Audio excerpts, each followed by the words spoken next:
How do you know what's your routing number and what's your account number? First set of numbers left side First set of numbers on the left side is what? is the routing number. Routing number. Your account number is closest to your name signature. Okay.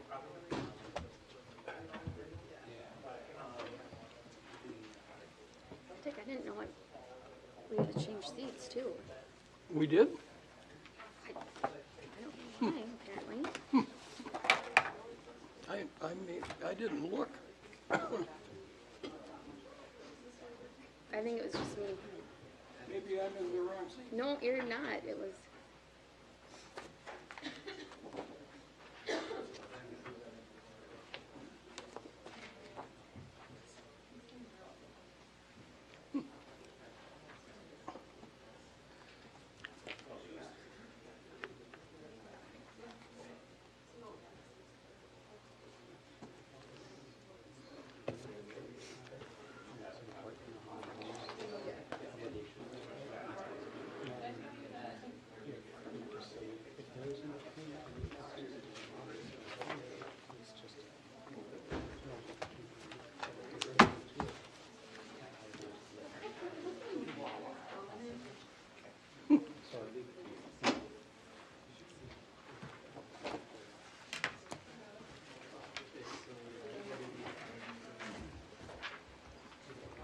How are you doing, Chief? Good, how about you? Good. Doing okay? Yeah. When do you do it? I have surgery a week from tomorrow. Getting nervous? Mostly not. I'm a little anxious, but I'm anxious to get it done. I think the first 2 weeks afterwards are going to be the worst, and then Yeah, but it's just scary. The doctors are so good nowadays. yeah. It's a Cussing with doctor them. and a robot. Okay, are we ready? Well, my thoughts are ready. Go ahead. Think about it a lot because they don't get tired. Everything turned on, the camera turned on, and very precise. In an area you want them to be Here, precise. do it. You should get it. Get it on time. Now then again, we gotta get the program right. Do you know if the camera's on? Make sure there wasn't a software update that they missed. Like, put the stuff into it with TurboTax. Every other day will be correct. I'm done with those. Is yours, Nice, oh, thank you. is yours gonna be the robotic one? Just waiting for it. Do you know the guy? I'm not trying to. Call to order I did, the but- meeting of the Minnehaha Creek Watershed District Board of Managers, January 23rd, 2020. All managers are present. No member of the public here, so we will move to approval of the agenda. Is there a motion to approve? Move approval. Thank you, Manager Rognus. Is there a second? Second. Manager Hejmati, those in favor, please say aye. Aye. Any opposed? All right.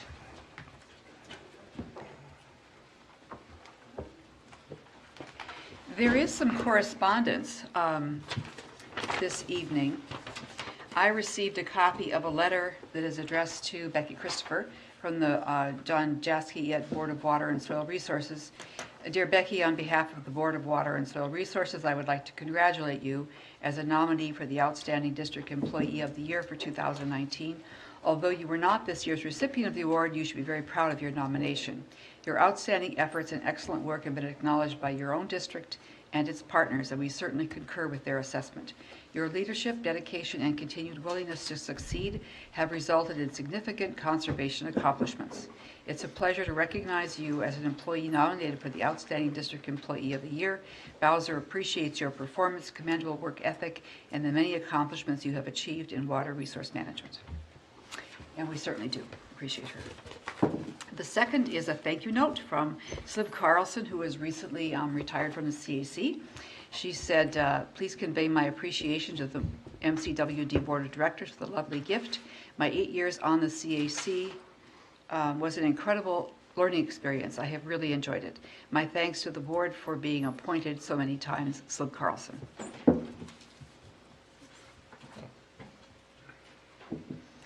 On the consent agenda this evening, we have approval of the January 9th, 2020 board minutes and approval of the check registers, the general checking account, the surety checking account, or the wire transfer. Is there a motion to adopt the consent agenda? So moved. Manager Second. Loftus, second by Manager Maxwell. Those in favor say aye. Aye. Any opposed?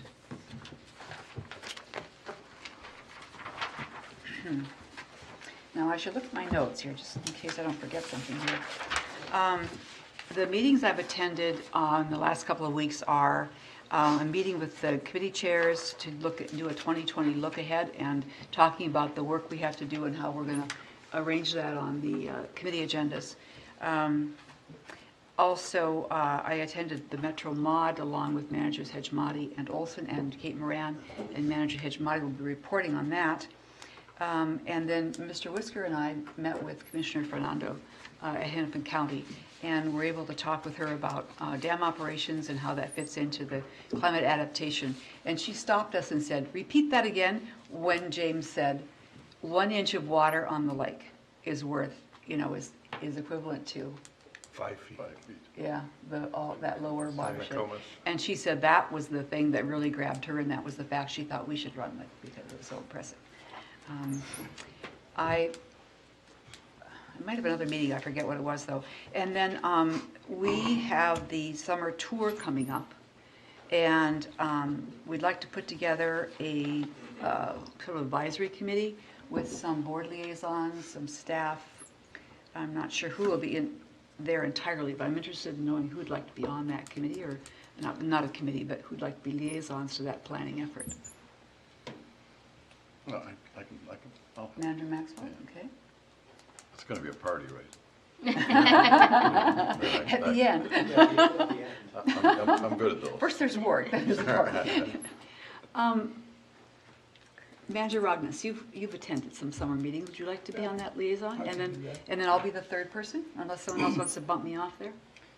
All right, then I appoint as liaisons Managers Rognus and Maxwell and myself. Is there a motion to approve those appointments? So moved. So moved. Thank you, Manager Olson. Second, Manager Miller. Those in favor say aye. Aye. Any opposed? Thank you. Then we'll go to the Policy and Planning Committee meeting report from Manager Miller. We had a very good meeting about the communication strategy, and it seems to be everybody's pretty much in sync with the direction that we're going, and we're real appreciative of the guidance that the CAC has taken on this effort, and fully examining all the aspects of our communication plan. And I think we're making good progress. It's not ready for final approval yet, but it's getting very close. Thank you. Citizens Advisory Committee report, Manager Olson. Thank you. We had two new two new citizen advisory members join us at the meeting, and it was a pretty good discussion back and forth regarding our strategic plan for communication and outreach. We also covered every segment of that presentation was dealt with by the committee, and we also talked about the Master Water Stewards program. We've got 105 Master Water Stewards out there now, and one of the things that we see them as is like an army that can help us. So we're going to be referring people who have projects and would like to get advice and get assistance to that team of people. The other thing is that we talked about a lot of the outreach programs that we've had in the past, and that we are going to direct people who are interested in going different directions to get that same thing accomplished, but that we are going to do a lot of more focus on larger projects and more of a strategic direction, so that we maintained a very disciplined approach. And everything was reviewed by them and accepted, so it looked very good. Thank you. Thank you. Metro Mod meeting, Manager Hedgemati. Yes, this is my first attendance at this meeting, and So I was getting my feet wet, and a lot of information went right by me because it was my first time I attended. I found it interesting that I had often wondered before I came in on here how the different water organizations work together, and I saw that, and I saw them working together, and both formally and informally. That is, there was a program, but there was also informal conversation between people too. So I realized that there was a way in which people could work together, which I was very glad to see. I often wondered how that happened. There were 3 special reports. The first one was by Brian Livingston, the MPCA Watershed program and how those partnerships are built. Second one was Kevin Bigalke of Bowser.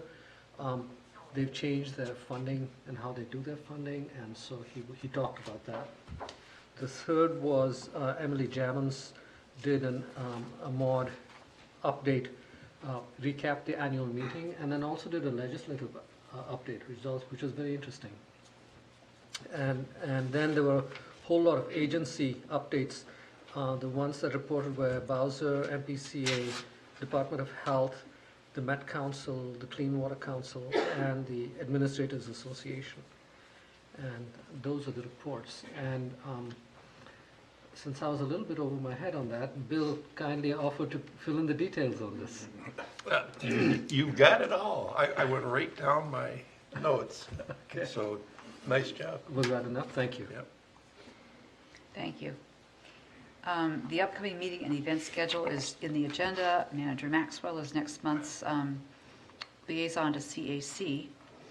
And then we will go to action item 11.1, resolution 2007, and call on Ms. Cermak.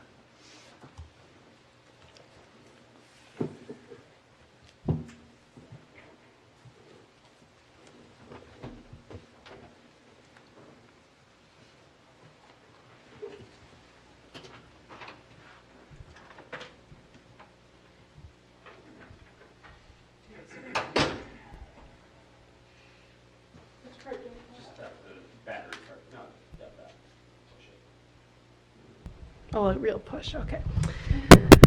All right, President White, Board of Managers, here tonight seeking authorization to approve the purchase of the real-time sensor network equipment. And I also want to update the board on the implementation timeline of the project.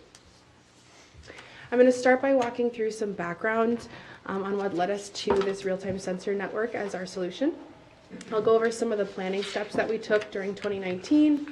I'll break down the equipment costs that I'm asking for tonight and go over the timeline before we wrap up with a final recommendation. I think we all fairly vividly remember the 2014 flood, and for staff, that was really kind of our first experience with high water to that degree and for so long, and we were forced to kind of make decisions in a reactive way. And we wanted to make sure we took time after the flood to really reflect and analyze how things could be done differently in the future. We looked externally. It wasn't clear how our organization compared to other agencies and organizations that are around water, what the clear roles should be for each. Internally, it wasn't clear how each work group's work priorities should change during high water.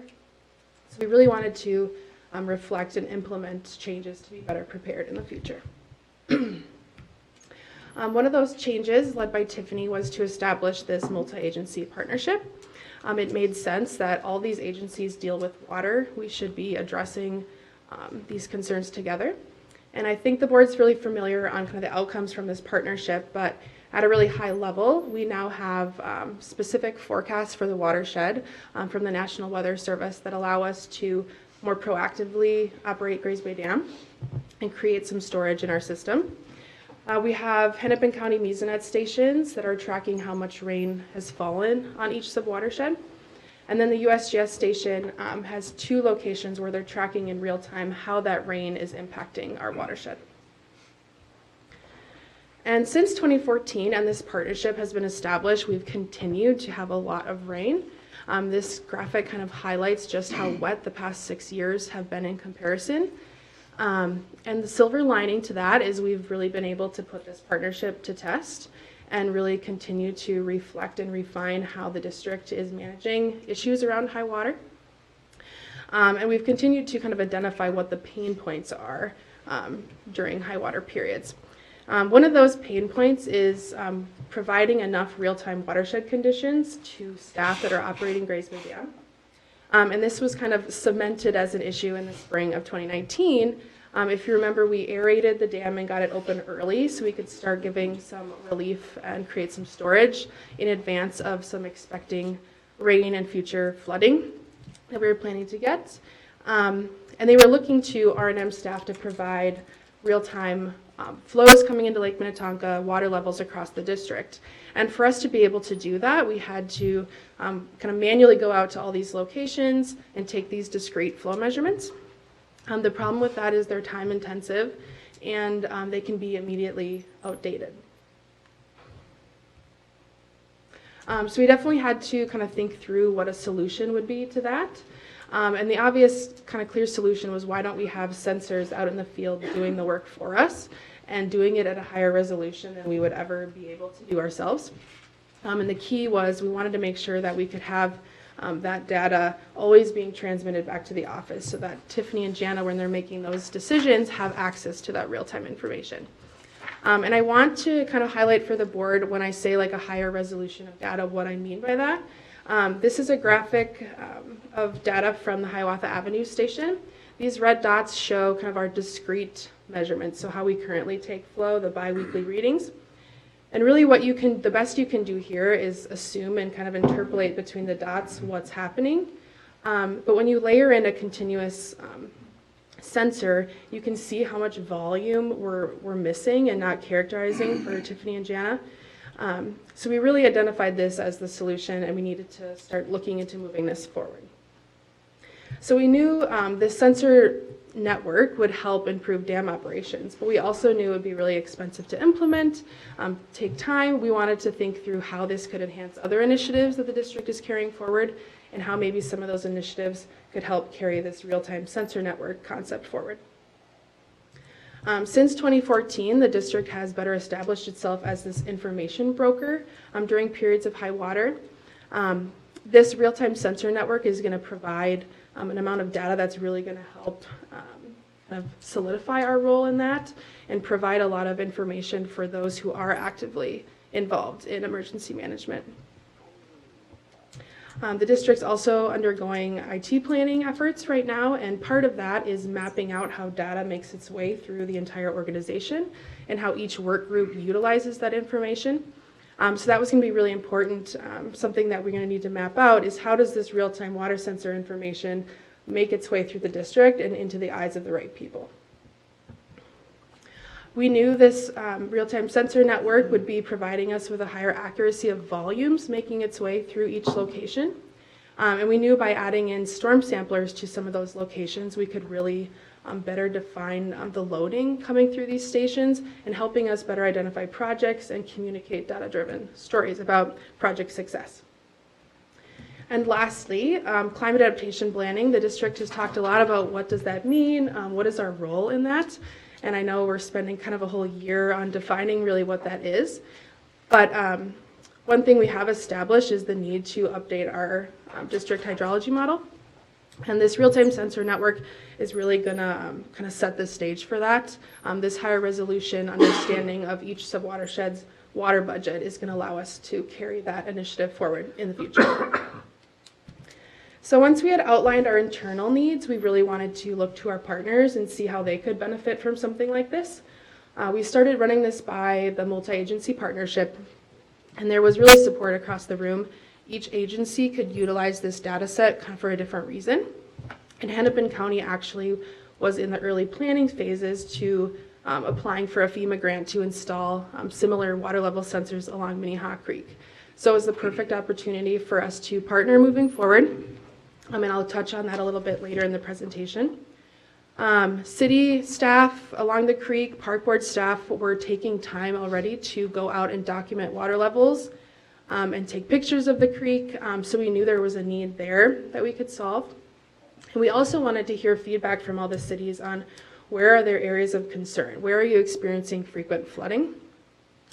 So then with all that information compiled, we were really able to kind of dive a little deeper and start thinking about where these sensors should go. We first started looking at our internal needs, and there was no exact number of sensors that we knew was going to be just right. There wasn't a dollar amount we were trying to stay under. We wanted the locations to be driven by the goals we had set out to accomplish. So for our internal needs, we looked at, where are the critical locations for calibrating and updating this future model? For dam operations, where do Tiffany and Jana need to have flows from consistently? And then we could start laying in the partner needs. So we started incorporating all the wish lists we had received from each city, and we did have to whittle those locations down a little bit and combine those, but I think we landed on a really kind of thorough dispersal across the district. So you can see the stations up here. There's 25 in total in addition to the USGS stations, and you'll see the different symbols here. And really what that is describing is that not each station is tasked with accomplishing all of the goals we laid out. For example, the upper watershed, we're really looking to characterize the flow coming into Lake Minnetonka. How fast is the lake filling up so they can make informed decisions at the dam? Whereas along the creek, the emergency management staff and city staff are more concerned just about water level, so they can make informed decisions around public safety and property. So then we could kind of get into the fun part of the nitty-gritty of planning out exactly what this equipment should look like and how it's going to get the job done. And before we went too far, we wanted to make sure we were thinking about how the data would make its way through the organization so that we could factor in if this equipment needed any special capabilities. We knew our two major outputs would be giving dam operations access to this in real time, and we also knew there would be a version kind of for the public and all our partners to access this through the future MCW website. So really what we came to is we needed, as long as this equipment could get all of this information and data back to the office, the rest we could kind of take care of and make happen. And we also knew we wanted this two-way communication so that staff can adjust levels on the fly, calibrate, set triggers without having to drive around to 25 sensors every week.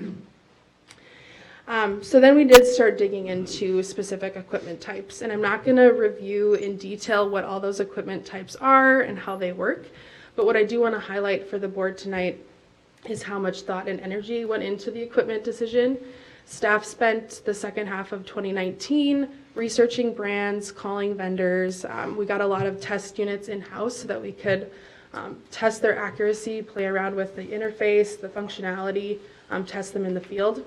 And I think without all that time spent up front, we would have either ended up with a much higher price tag in the end or some frustrations afterwards once we started using it. So this is how the dollars shook out. You'll see I broke the equipment into kind of 4 basic categories. The names speak a little bit for themselves, but the level sensors are what's grabbing that continuous water level information. The velocity sensors take that one step further, so they're collecting level along with water velocity. The storm samplers are what's capturing those nutrient concentrations during those peak storm events when we can't be out there. And then the communication devices are what's transmitting all that data via cellular network back to the district server. A couple quick things to note here. The district R&M did originally budget $175,000 for the initiative in 2020. We weren't exactly sure how the locations and equipment costs would shake out. And then we were also kind of waiting to finalize some stuff through the Hennepin County grant. They are currently expecting about $42,000 from the FEMA hazard mitigation grant to come through. And you can see here in the chart, their dollars are spent within the level sensors and communication devices category. And that's because as an emergency managers, they're not concerned about driving our next model update and updating our project identification systems. They're concerned about flooding and public concern. So that's why those dollars are allocated to that type of equipment. So before I go on to the timeline, I just want to pause here and see if the board has questions on locations we chose or how the equipment works. Anyone? Could you add more to it if you need more? We always could, yep. So the main frame is big enough to handle more. Yeah, Manager Maxwell. So we started with these kind of core locations, and over time, we can either decide, maybe this location, no one's accessing this information. Maybe it's not worth having. Maybe we need to move it to the next cross bridge. So there's a lot of flexibility, and it'll be easy to add one in if we need to. Manager Hajmati? Yes. When you say stormwater station, you're sampling for pollution levels, that kind of thing, is that? Yep, Manager Hajmati, managers.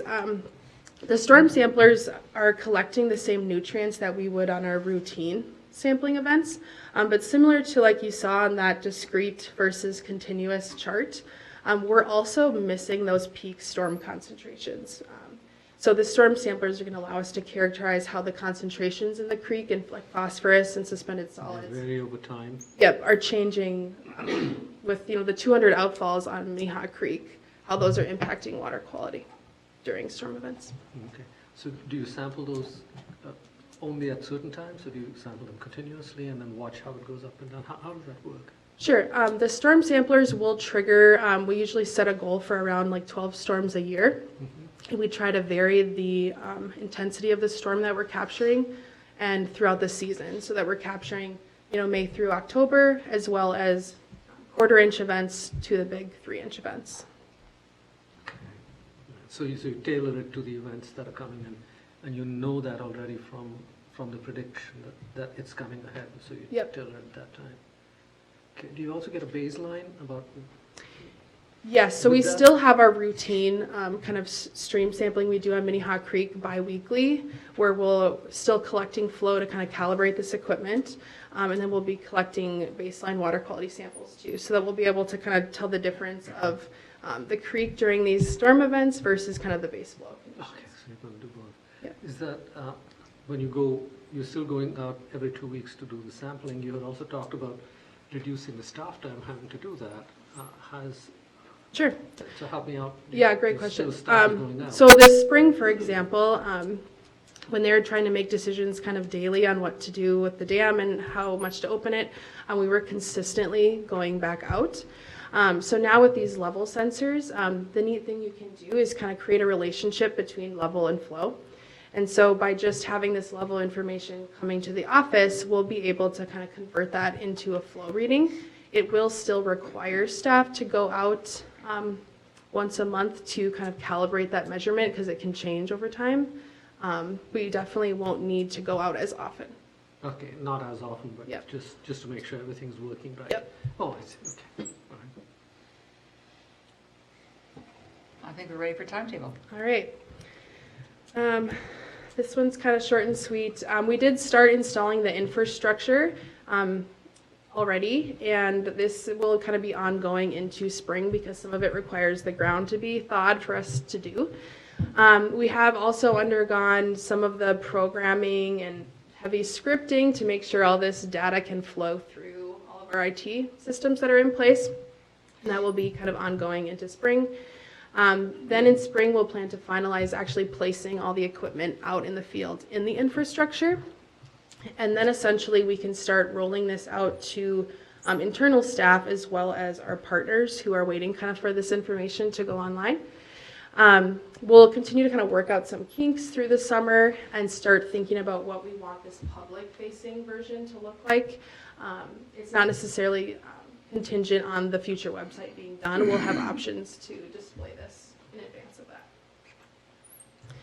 that. And so before I wrap up with the final recommendation, I just wanted to put these goals up one more time, because I think although I'm here tonight asking for dollars to spend towards all this equipment, what's really great about this project is the outcomes we're going to get from it, not this cutting edge fancy equipment. So while some of this is more near term, right away we're going to be able to better inform dam operations.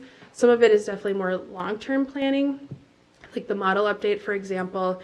We know that's something we want to dive into later, and this is really the first step so that we're set up to do that in the future. So with that, we are recommending a not to exceed $115,000 for the equipment tonight. Move approval. Second.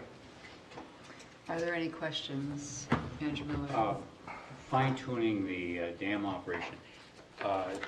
That's managed now under least my impression is it's a very complicated multi-agency approval process. You know, at the Corps and DNR and others.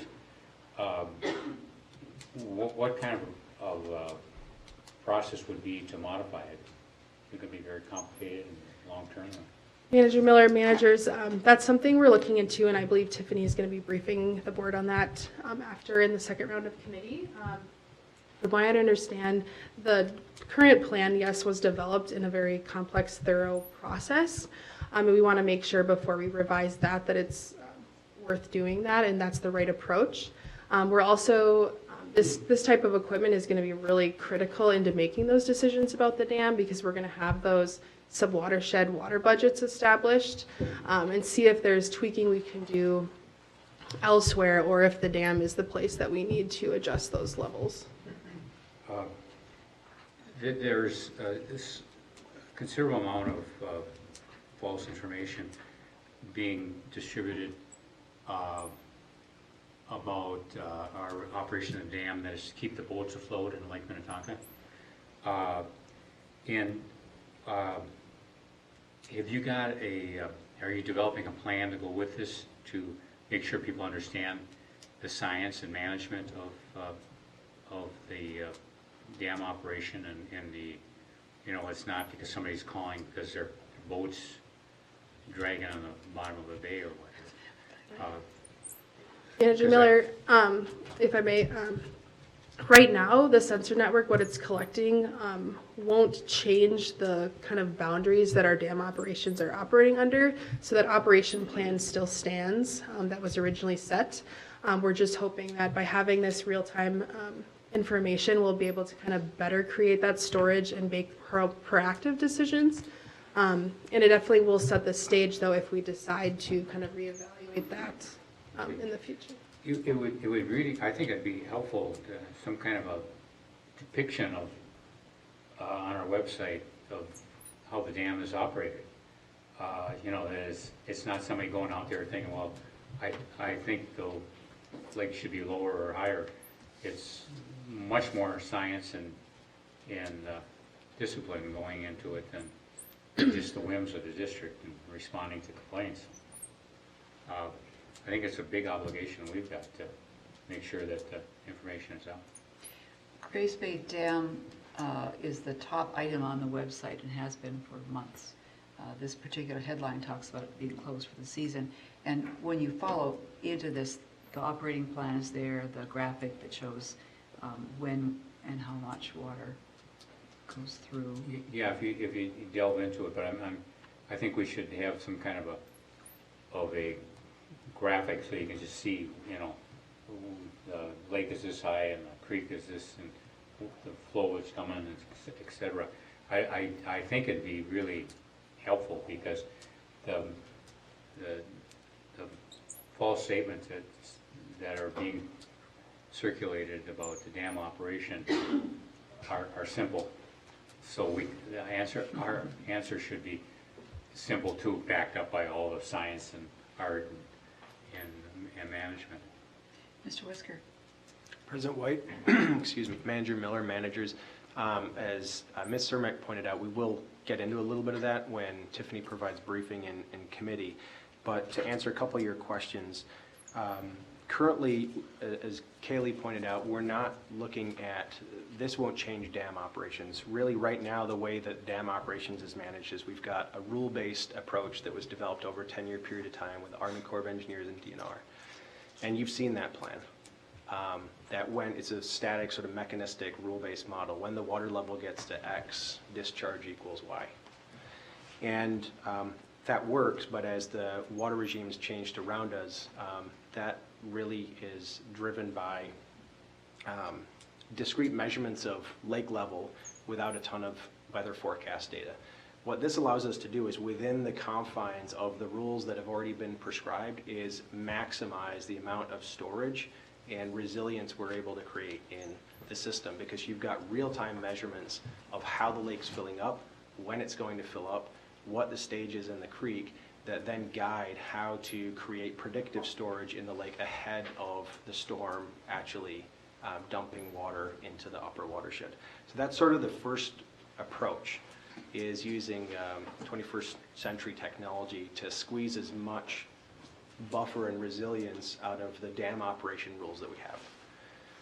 The next level below that is going to be entertaining conversation around, after you've done that, you've optimized the dam using technology. So it's not this static based, it's driven by a constant real-time understanding of water levels in the system and what water is going to be coming into the system. We might want to look at how do you further change the bounds, the metes and bounds of the operating rules, which is a longer process that requires us to engage the DNR and all of our community partners. And your question about communications is right on the money, and good follow-up from the discussion that we just had in committee is our outreach needs to directly support key initiatives, and it needs to be providing deep insight from the data in a way that's really visually compelling and then accessible to the people that need it. And so in 2020, we could envision that one of the key initiatives that outreach needs to directly support is high water level information.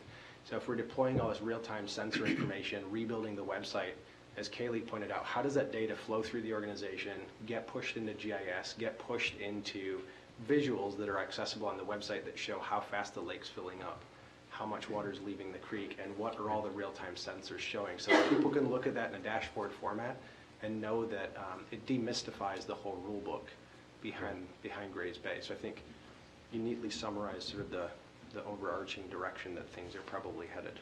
Terrific. Thank you. Thank you. Manager Olson. I just want to make a comment coming off of what James just said. Kaylee, we have a lot of positive feedback from how we're managing the dam right now, because when the weather's turning bad, we communicate to all those residents who live on the creek. They like that. They love hearing the idea that we're going to protect them from flooding and things like that, and that we're taking proactive steps to close the dam, store water. The other thing that we've heard in the last year and a half, specifically this last year, was what are you doing with climate change and your resilience? What are you doing to make it stronger and better? This is a very, in my opinion, conservative expenditure of funds for an incredibly effective system.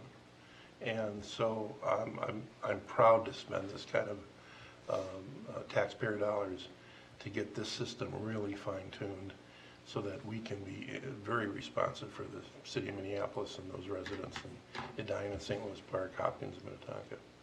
Thank you. Other comments? All those in favor, please say aye. Aye. Any opposed? That was a very good presentation. Yeah. Thank you. Excellent. And I didn't even say 007. Oh, oops, I said it now. Item 11.2 is Resolution 20-006. We have Mr. Dietrich.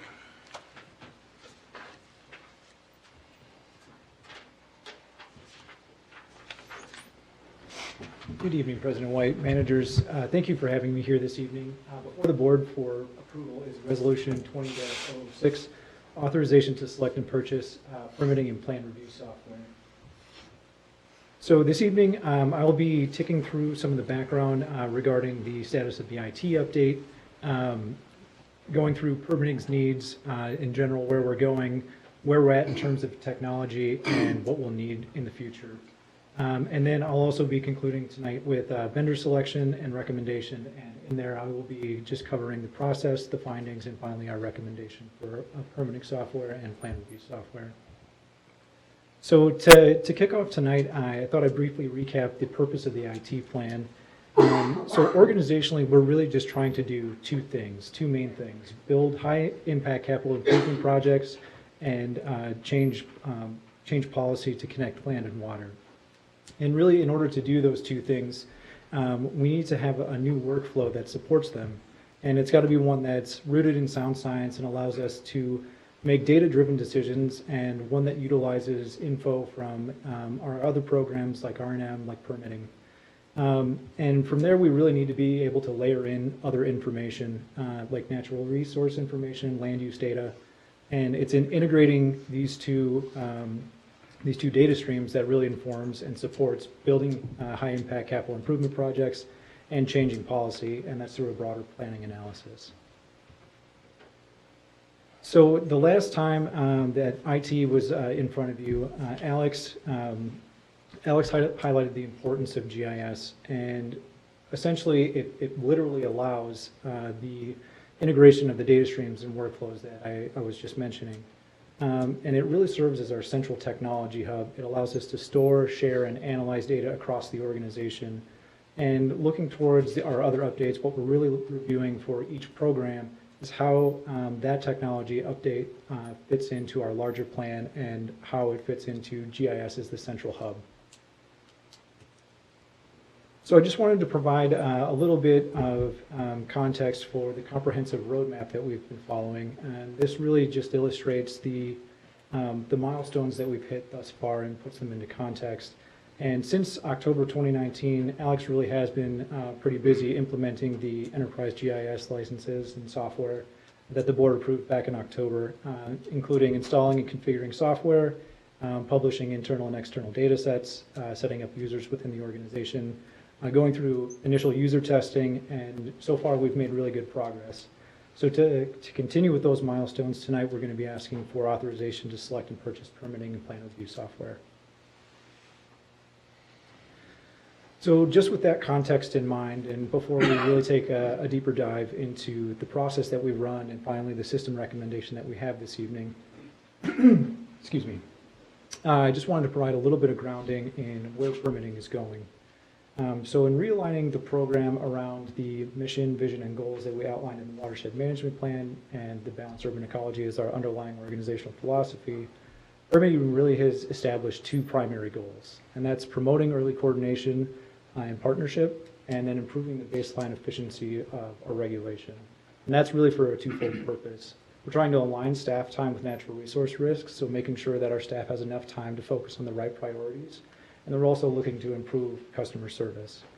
So in mapping out how we're trying to get there, we spent a lot of time both as a permitting staff and as an IT review team to figure out how we need data to move through not only the program, but through the organization as a whole.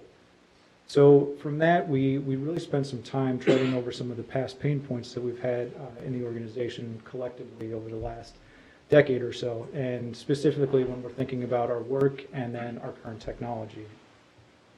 So just to offer some context for that, I'm going to outline just a few of the key findings that we had when we're considering some of the things that haven't gone so well in the last 10 years or so. And first, there's two things. The information that we collect in permitting is very siloed and inaccessible to the rest of the organization. And then second, that the data that we do collect, the database that it's stored in, isn't spatially oriented.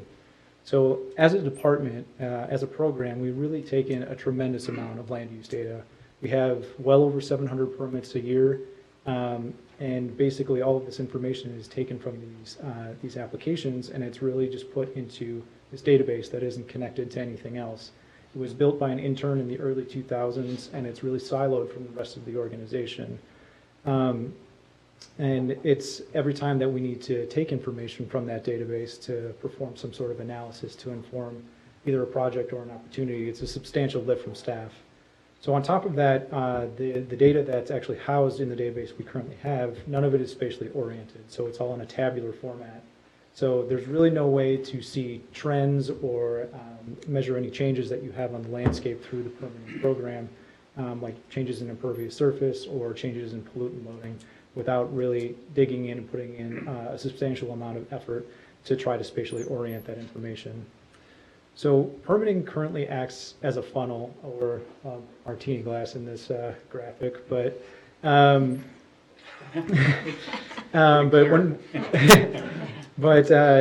information that we're taking in is basically funneled into this database, and there is no connection point to the rest of the organization. So we're sitting on all of this untapped potential.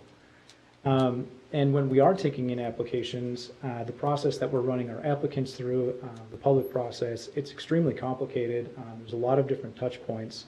And it's really been a product of our process morphing over time. It's very analog, and there's been different pressures. There's different public requirements that are associated that we have to implement into our process, and there's different state requirements that have come up over the years. And it's been kind of built into this existing framework that we have, this existing process, and it was shaky to begin with. And over time, as you add more weight to it, it's become increasingly complicated, more time intensive. It's very risk prone as well. There's a lot of touch points that basically have to be handled directly by staff. So examples would be coordinating between multiple consultants, permit applicants, trying to make sure that the right data is communicated at the right time to keep a permit on track. All of that is basically a customer or staff to customer interaction. And then on top of this, our plan review process is extremely analog. So we still get paper applications. We have PDFs that are submitted by email, and it's very difficult to track comments, changes on any of these plan sets, or compare new plan sets to one another to see what the changes have been, or if they've been made. It also makes tracking workload very difficult. We have a lot of applicants or representatives of applicants that have built relationships with staff, and they submit permits information to them discreetly. And if you're trying to see broadly what the workload is and to move things around as a department, it basically requires somebody to enter their work into an Excel sheet that no one else can edit at that same time, close it out, and then somebody can view it later. Adding to this, we also have very poor client and public access to information when it comes to permitting. From a public perspective, from an applicant's perspective, reviews kind of happen in this black box where something is submitted and at an undetermined amount of time later, a permit is issued. And there's no way to check in on progress without calling a staff member directly or waiting to get a formal letter from them outlining what exactly is required to keep their project moving forward. And even more on top of that, we have inconsistent data storage. So there's not a centralized place where all of the information is deposited over time, and it's not been consistent. So permitting relies on, excuse me, we rely on several different maps, several different locations for information that's relevant to our reviews so that we can screen for opportunities. And even some of it is institutional knowledge. And when it's scattered in multiple different locations, it makes it very difficult to get the right information in the appropriate amount of time. And this becomes even more apparent when we're dealing with a potential opportunity that is time sensitive. It means that we basically have to pull the e-brake on everything else and really focus on that and put a lot of staff time and power into digging up the information that we need. So in taking that inward look and kind of reflecting on the things that haven't gone well over the last 10 or so years, we really tried to take those things that I just broke down and boil those into things that we need to be successful both within the program to meet our goals and organizationally so we can be sharing data across the organization. And it really came down to 3 very high-level pieces that we need. So first, we need to be able to conduct broader level planning analyses, and that is contingent on our ability to push and pull information from GIS. Basically having a two-way flow of data so that the organization is aware of all of the information that permitting is putting into GIS, and then vice versa. We have access to everything that other programs are doing, and we can see kind of how that's changing the landscape. Just examples would be, how we track development patterns. Apologize. Sorry if I'm coughing into the microphone. But also final plan sets. So when we have a project that's gone all the way through permit issuance, we can load that up into GIS, and we have a realistic picture of what certain parcels look like now, what BMPs might be on site. And it all ties together in how we would do that larger level analysis. Second, it also would allow us to or we need the ability to be able to perform opportunity screening. And opportunity screening is really looking for public and private partnership opportunities. And we need to be able to understand we need to be able to understand our permits and projects as they're coming up in the context of the landscape. If we're not having access to program data like water quality data, it puts us at a huge disadvantage for identifying potential opportunities as more projects are submitted.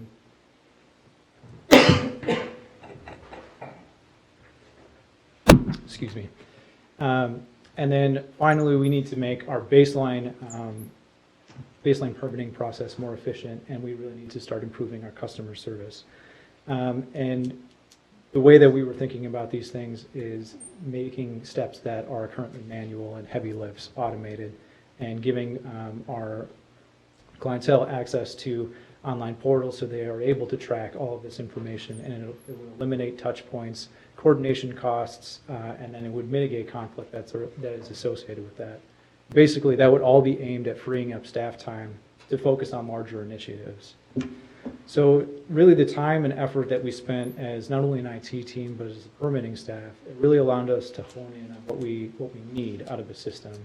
And taking these very general concepts from the issues that we identified, we really translated that into more detailed criteria that we used for the process that we ran to compare against our vendors.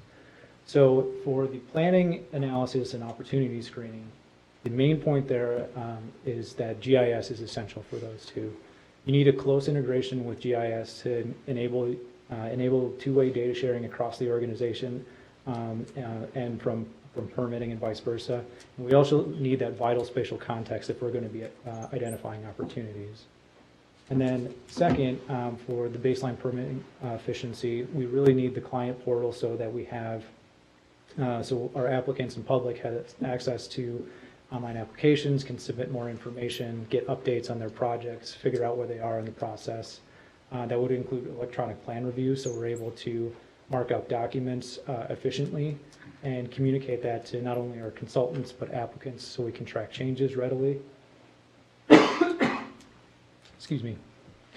And then for mobile accessibility and inspections, there's a tremendous amount of time that's spent currently when we're actually doing inspections because it's so analog. We're basically taking pictures and writing down on a piece of paper what those pictures are associated with, coming back to the office, uploading all that information, and following up with people individually. And automating that would save quite a bit of time. And then finally, we're looking for records retention, so consistency in how we're storing data, how it's accessible, and how we can spatially orient it. So in kind of taking this introspective approach and really thinking about what we need to be successful, and given the importance of what we're trying to achieve, we wanted to make sure that we were finding the platform that was the best fit for not only the program, but for the organization and our partners. And what we were really focusing on is we need a vendor that fits into our overarching IT plan, one that views GIS as the central hub of data sharing and not the other way around, not a plan that's going to fit a vendor. So with that, we really engaged into a pretty detailed review process that had three primary steps. So first we did a high-level initial screening. And basically, we're looking for those criteria that I mentioned, the GIS integration, the client portal, the e-plan review, records retention, mobile accessibility and inspections to make sure that they were present and that those vendors had those features in their product. And what we were really focusing on is commercial off-the-shelf solutions over any custom builds. And while that was outlined in phase one, why it's important, I'll just briefly recap it here. Basically, the COTS solutions are the lower maintenance, lower cost up front, and it doesn't attach us to any one vendor in the future. So if they're custom building your process, that means you're pretty much locked into them doing maintenance into the future. So that's what we wanted to avoid. Excuse me. So further, we were basically looking for configurability, not customization. And so it was probably poor timing on my part. But we're basically, we took the initial pool of 12 vendors that WSB identified in phase one, and we narrowed that down to 5 vendors, and then we subsequently scheduled 90-minute product demonstrations. And in those demonstrations, we went into a little bit more detail than just the 5 criteria that I outlined before. We added on online payments and user interface. But we were really taking a look at how the given platforms actually use this information, how each module was integrated into the rest of the product, really looking for that deep GIS integration that I had outlined earlier. So kind of taking the 5 candidates that we had, we narrowed it down to 2 finalist candidates, and we scheduled full-day demonstrations. So this was an 8-hour marathon of kind of going through each of the modules and really seeing start to finish how each of them would work. And then on the back end, seeing how system administration would work, how we'd be able to configure our process, anything else that we would need to know that would be important there.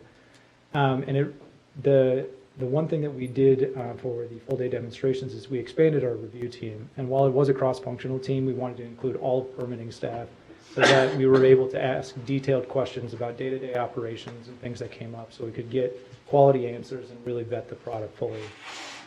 So with all of that review, we narrowed it down to 1 vendor that met all of our functional requirements.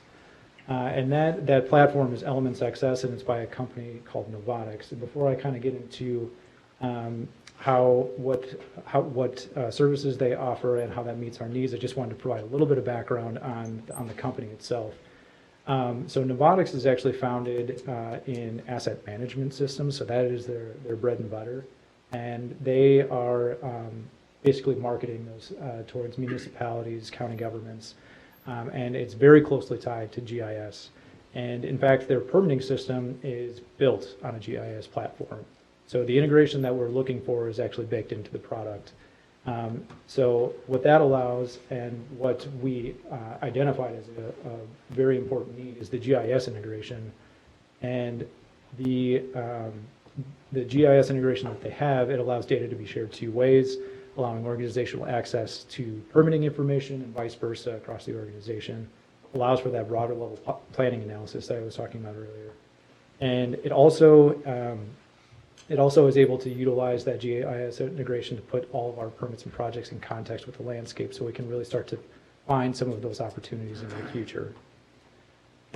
So the next thing that really made Elements XS stand out is that we were looking for a client portal, full accessibility, inspections, and record retention.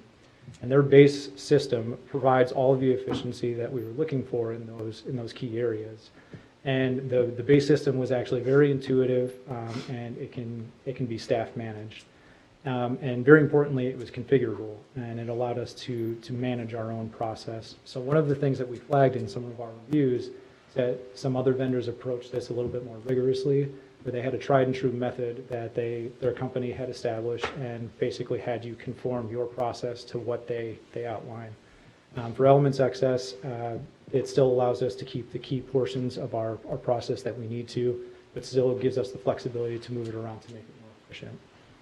And then finally, we were looking at the electronic planning. So in doing the vendor reviews, we really came to realize that there's third-party software, particularly Bluebeam is the company, that already has a product on the market that meets our needs out of the box on this front. And it optimizes plan review, it reduces the coordination costs that I mentioned earlier, and it allows you to basically directly mark up documents, share it with consultants, and really track the evolution of plan changes and be able to communicate that easily. And on top of that, WANC already has a license and utilizes it, so we have a firsthand account of its effectiveness, but we're also set up for information sharing with them already. So our recommendation there is that plan review software is actually best met through separate licensing through Bluebeam. So just to briefly recap of what we're getting out of the system. So we're getting a permitting system that's built on a GIS platform that's deeply integrated. It's capable of 2-way data sharing across the organization and provides means to opportunity screen. And we can view projects in context with the landscape. It's a commercial off-the-shelf permitting system that has all of the pieces of efficiency that we're looking for. And then separately, the electronic plan review software that would meet all of our functional needs basically out of the box. So collectively, we have a system that best meets the needs of the program, the organization, and our partners. So just transitioning now to budget. So basically the system costs $61,400, and what I wanted to point out here is cost for the total system is here, $61,400. And that's the permitting software and Bluebeam in combination. So what we have budgeted for permitting in 2020 is around $35,000. And then phase 2 of the IT plan in 2020 outlines a budget of $180,000. So moving forward, the way we're recommending would require utilizing the $15,000 that permitting has in contingency, and then utilizing an additional $11,600 that we have in contingency for the general IT plan for 2020. So there's a couple of reasons that we're recommending proceeding this way. So first, these two systems in combination meets all of the program and organizational needs that we outlined, specifically focusing on the GIS. It has the two-way data sharing and ability opportunity screen right off the bat, and it's built into the system. And then secondly, the electronic plan review piece meets all of our needs right out of the box as well. So in conjunction, all of these systems would meet all of the needs that we have. So secondly, in using this contingency, we're not using any cash that's set aside for planning. So planning and the ERP, the Enterprise Resource Planning software, is slated for 2021. Permitting and R&M are the two programs that have IT updates slated for 2020. So we've coordinated with R&M, and they're confident that because they own the infrastructure and there's probably going to be limited expenditures other than updates, that they will likely not need to dip into the contingency fund. So there's a little bit of a level of comfort there. And then finally, I mentioned earlier that Novatics is a company that's built on asset management systems.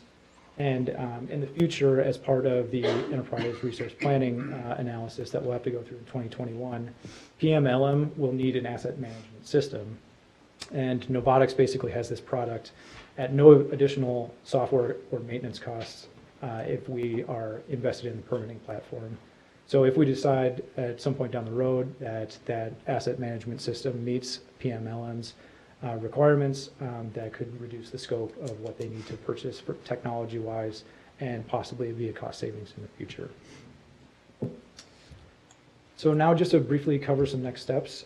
So the implementation is anticipated to begin approximately 30 days after the contract's execution. Excuse me.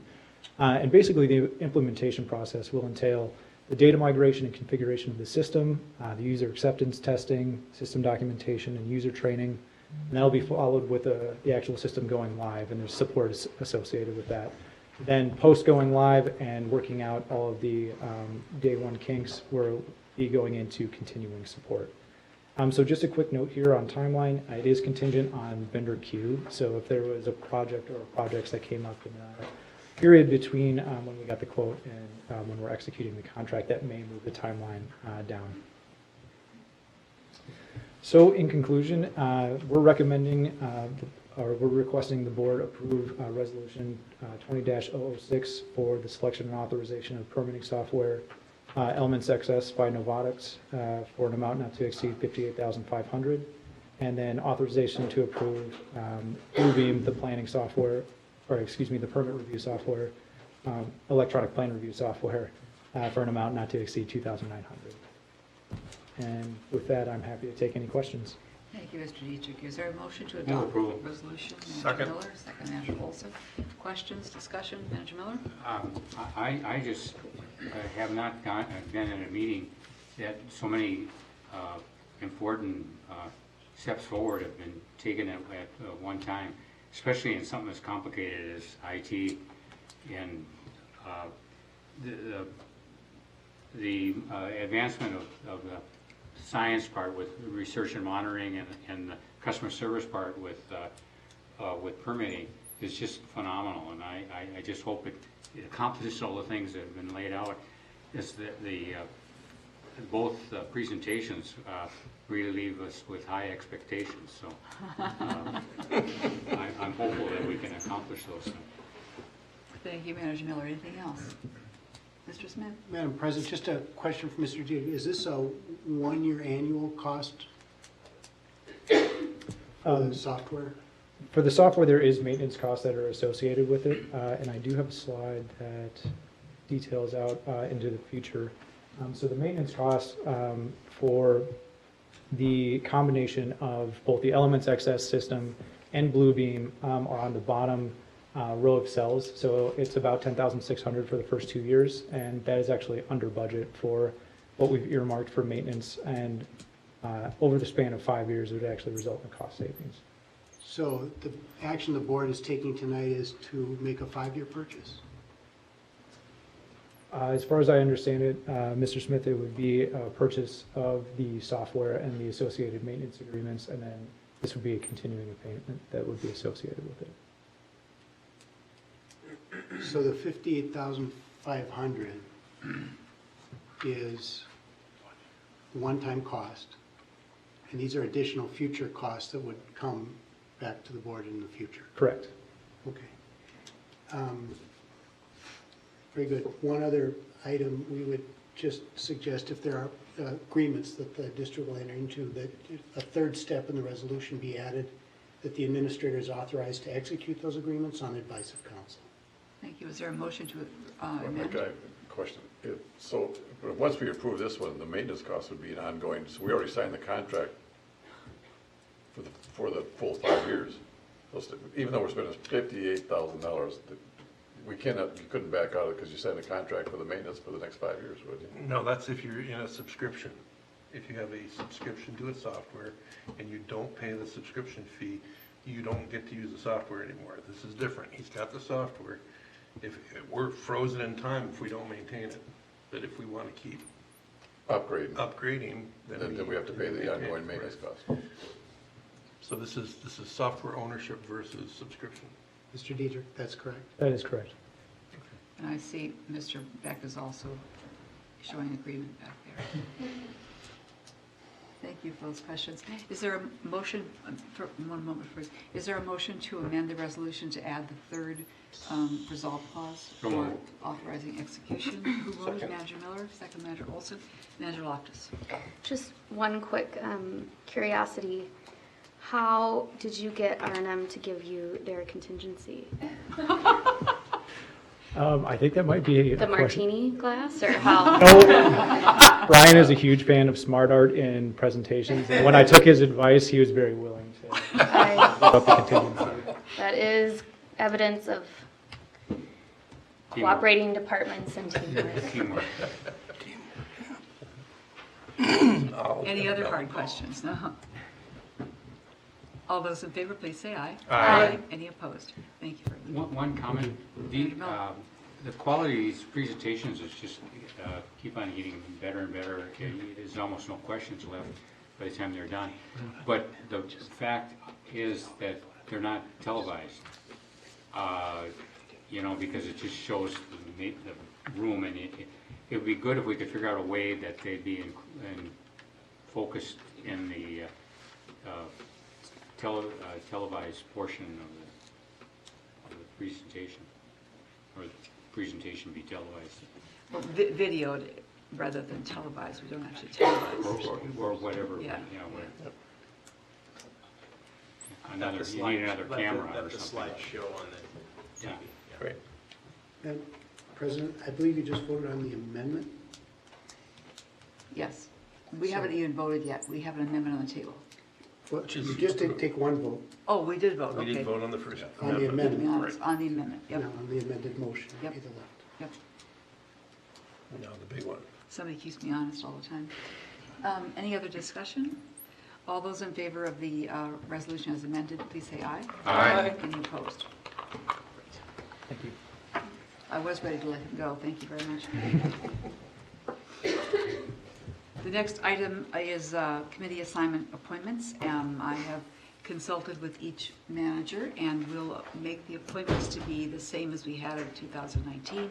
So we'll have, as Planning and Policy Committee, Manager Miller Chair, Manager Rogness and Manager Maxwell, and Operations and Programs Committee, Manager Loftus Chair, Manager Hitchmati, and Manager Olson. So if there's a motion to approve those appointments. So moved. Thank you, Manager Maxwell. Is there a second? Second. Manager Rogness. Those in favor say aye. Aye. Any opposed?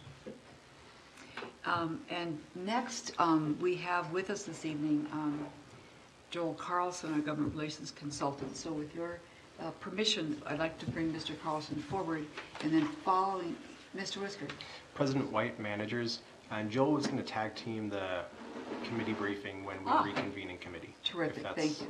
Meets your pleasure. Certainly.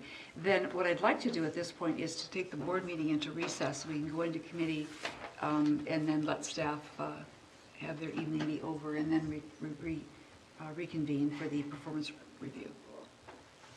Does that work? All right, we are in recess. Madam President?